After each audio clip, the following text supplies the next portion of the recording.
मनोज्ञा बताइए, बैरिकेटिंग है, बहुत तगड़ी पुलिस की यहाँ पर इंतजाम है, यहाँ पर रोकने के सांसदों को 1 किलोमीटर का रास्ता 7 बैरिकेड। बताइए वहां पर क्या चल रहा है। देखिए, मैं इस समय संसद भवन के सामने हूं, विजय चौक के इलाके में, जहां पर लगातार जो मूवमेंट दिखा रहे हैं आपको, जो स्क्रीन्स पर दिख रहे हैं, वो तस्वीरें एकदम साफ बता रही हैं कि सांसदों की तैयारी तो पूरी है मार्च करने की, लेकिन दिल्ली पुलिस की भी उतनी ही बड़ी तैयारी है रोकने की इसलिए क्योंकि दिल्ली पुलिस का दावा है कि परमिशन नहीं ली गई हैं। सांसदों का कहना है कि वो जरूर जाएंगे, जहां तक संभव हो वहां तक चलकर जाएंगे। विरोध प्रदर्शन है जहां पर पूरा विपक्ष एक साथ लामबंद होकर सत्ता पक्ष के खिलाफ और उसके साथ साथ चुनाव आयोग के खिलाफ जो SIR यानी कि जो इंटेंसिव रिवीजन हुआ है बिहार में, उसको लेकर, वोटरों की कटौती को लेकर, इन सारे मुद्दों पर एक साथ प्रदर्शन कर रहा है। ये प्रदर्शन महत्वपूर्ण इसलिए हो जाता है क्योंकि संसद पर लगातार सवाल उठ रहे हैं कि संसद चलने नहीं दी जा रही है, और आज फिर एक ऐसा दिन जब संसद के प्रांगण से ही जहां शुरू हो रहा है विरोध प्रदर्शन, तो वो जाएगा सीधा चुनाव आयोग तक, लेकिन पहुंचना मुश्किल है। हालांकि 12 बजे का समय जरूर चुनाव आयोग ने दे दिया है विपक्ष के 30 सांसदों को आकर मिलने के लिए, जिनके नाम अभी सूचीबद्ध होंगे, और उसके बाद ही पता लगेगा कि आखिरकार वो 30 सांसद कौन होंगे राज्यसभा और लोकसभा से, जो साथ में जाएंगे चुनाव आयोग के साथ ये बैठक करने के लिए। बिल्कुल, अभी ये तय होना है मनोज्ञा कि कौन वो 30 सांसद यहाँ पर होंगे। ज्ञानेंद्र, ये जाहिर तौर पर आगे जाकर तय होगा, लेकिन फिलहाल हम देख रहे हैं राहुल गांधी यहाँ पर आगे आगे चल रहे हैं, ये लीड कर रहे हैं जो ये मार्च यहाँ पर हो रहा है। तो क्या तैयारी विपक्ष की तरफ से यहाँ पर बोली जा रही है? इस बात का अंदाजा तो उनको भी होगा कि परमिशन नहीं ली गई है तो पुलिस रोकेगी, बैरिकेडिंग के इंतजाम वहां पर किए गए होंगे। बिल्कुल, जैसा मैंने आपको बताया कि दिल्ली पुलिस भी तैयार है और इंडिया अलायंस के सांसद भी तैयार है। देखिए, इंडिया अलायंस का मकसद क्या है? मकसद है चुनाव आयोग को घेरना, और चुनाव आयोग को घेरने के लिए शायद चुनाव आयोग के दफ्तर अगर ये पहुंच जाए और तब भी वही संदेश होगा, और अगर बैरिकेड पर इन्हें रोका जाता है, इन्हें डिटेन किया जाता है, हिरासत में लिया जाता है, तब और ज्यादा बड़ा संदेश जाएगा। तो दोनों ही परिस्थितियों में जो इंडिया अलायंस की रणनीति है चुनाव आयोग पर सवाल खड़े करने की, उसमें उन्हें कामयाबी मिलेगी। ऐसे में दिल्ली पुलिस की जो बैरिकेडिंग है या इजाजत का मामला है, उसको बहुत ज्यादा महत्व नहीं दिया जा रहा है, और सभी जो सांसद हैं, राहुल गांधी की अगुवाई में विपक्ष के सभी सांसद, वो मकर द्वार से आगे की तरफ बढ़ चुके हैं, और ट्रांसपोर्ट भवन वाला जो हिस्सा है पार्लियामेंट का, संसद भवन का, वहां से निकल करके जब ये आगे आएंगे तो हमारे कैमरे में वो तस्वीरें आपको दिखेंगी। और पुलिस भी जैसा मुकेश सेंगर जी बता रहे थे कि आधा दर्जन से ज्यादा लेयर की बैरिकेड यहां पर की हुई है सांसदों को रोकने के लिए। तो तस्वीरों से साफ है कि सांसदों को आगे तो नहीं बढ़ने दिया जाएगा।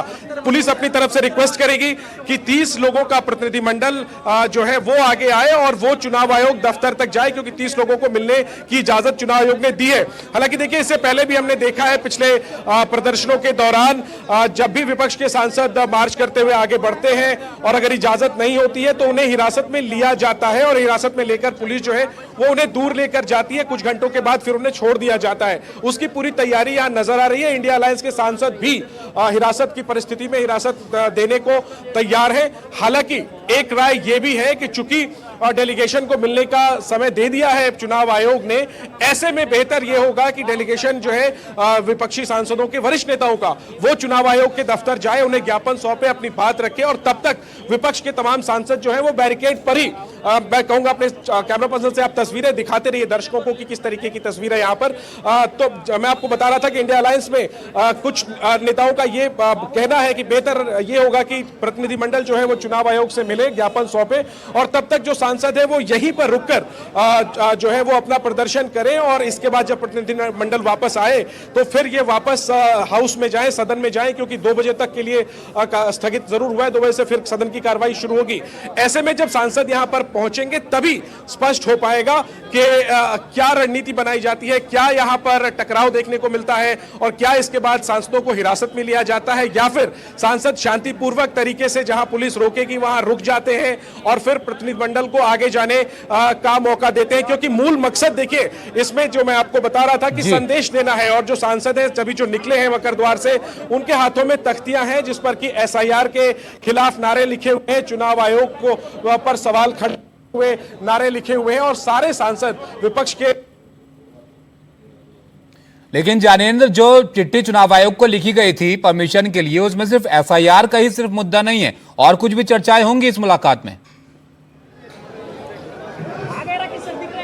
बिल्कुल बिल्कुल जनाब रमेश की चिट्ठी को अगर हम पढ़ें तो उसमें एसआईआर का जिक्र तो है, लेकिन यह भी कहा गया है कि एसआईआर के अलावा भी कई अन्य मुद्दों पर विपक्ष के सांसद चुनाव आयोग को ज्ञापन सौंपना चाहते हैं। और जो वो अन्य मुद्दे हैं वो कर्नाटक में जो वोटर लिस्ट का मामला राहुल गांधी ने उठाया है और गड़बड़ी का आरोप लगाया है, वो मुद्दा जो है वो नया है, ताजा है, और उसको लेकर कांग्रेस और इंडिया अलायंस जो है वो ज्यादा आक्रामक है। कुल मिलाकर के मामला वोटर लिस्ट का है, चाहे बिहार में वोट काटने का आरोप हो या कर्नाटक में वोट फर्जी जोड़ने का आरोप हो। और देखिए, हम तस्वीरों में देख पा रहे हैं विपक्ष के जो सांसद हैं वो अब ट्रांसपोर्ट भवन के पास पहुंचने लगे हैं और हमें वो तख्तियां दिखने लगी हैं। हर रंग की तख्ती दिख रही है, लाल रंग की तख्ती, हरे रंग की तख्ती, और उन सब पर सफेद अक्षरों में जो मुद्दा है एसआईआर का और इसके अलावा वोटर लिस्ट, कर्नाटक के वोटर लिस्ट का, उसका जिक्र है। और सभी सांसद धीरे धीरे अब आगे की तरफ बढ़ रहे हैं। पुलिस बड़ी संख्या में है, जबरदस्त बंदोबस्त है। कई हम बसें देख रहे हैं यहाँ पर डीटीसी की लगी हुई है, कई लेयर की बैरिकेड है। शुरुआत में जाहिर सी बात है कि शुरुआती जो बैरिकेड है वहां पर सांसद नहीं रुकेंगे। जिस बैरिकेड के पास हम लोग खड़े हैं, मीडिया खड़ी है, वहां तक सांसदों को आने दिया जाएगा और यहां पर फिर उन्हें रोका जाएगा, इसके आगे जाने नहीं दिया जाएगा। और इसके आगे सिर्फ प्रतिनिधिमंडल को जाने की इजाजत होगी। प्रतिनिधिमंडल में विपक्ष का जो गठबंधन है, इंडिया गठबंधन, इसके जो घटक दल है उसमें जो वरिष्ठ नेता है राज्यसभा और लोकसभा में पार्टियों के, जिन्हें फ्लोर लीडर्स कहते हैं, उनका एक डेलीगेशन 30 सांसदों का जो है वो आगे जाकर चुनाव आयोग से मिलेगा। और तब तक यहां पर विपक्ष के सांसद जो है वो खड़े रहेंगे, नारेबाजी करते रहेंगे। हालांकि देखना यह भी है कि क्या इसके उलट विपक्ष के सांसद जो है वो दबाव डालते हैं कि नहीं, हमें आगे जाना है और हम टकराव हम यहां देखेंगे। हम ये देख रहे हैं कि जो तमाम सांसद हैं वो बिल्कुल पास आ चुके हैं। वोट चोरी नहीं चलेगी, ये नारे लिखे हुए हैं। कुछ जो हम प्ले कार्ड देख रहे हैं उसमें स्थानीय भाषाओं में भी नारे लिखे हुए हैं। तो अलग अलग इलाके का जो रिप्रेजेंटेशन सांसद करते हैं अपने अपने क्षेत्र की भाषा में, जो ये मुद्दा है आज के प्रदर्शन का वोटर लिस्ट में तथाकथित गड़बड़ी का, उसको लेकर के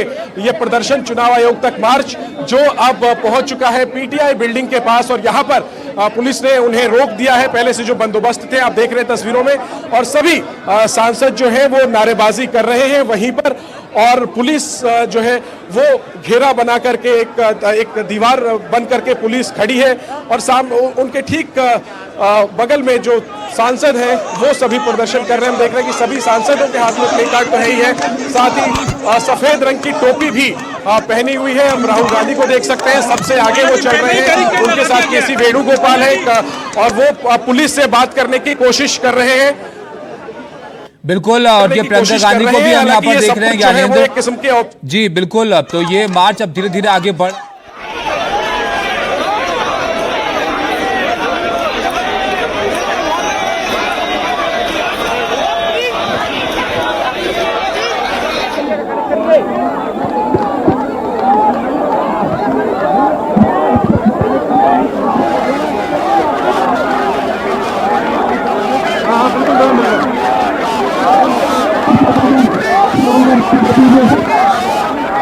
Thank you.